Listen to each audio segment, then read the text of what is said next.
लातूरहून सैलानी दर्शनासाठी निघालेल्या भाविकांच्या वाहनाचा मेहकरजवळ भीषण अपघात झाला आहे।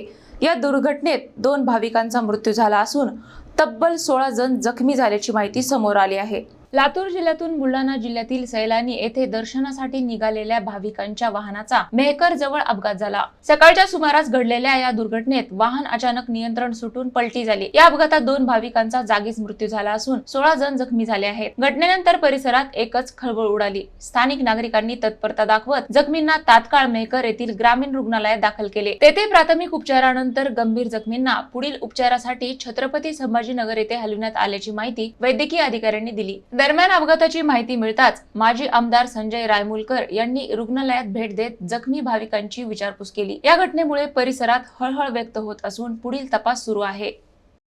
जवळपास 16 पेशंट ॲक्सिडेंटचे भरती झालेले आहे। ते राहणार अहमदनगर, जिल्हा लातूर इथले आहेत आणि सैलानीला जात असताना हा अपघात झाला। त्यात 16 पेशंटमध्ये 2 पेशंट ब्रॉड डेथ आहे आणि बाकी पेशंटवर उपचार सुरू आहे। त्यात काही गंभीर स्वरूपी आजारी आहे, त्यांना 2-3 पेशंटला रेफर करण्यात येत आले।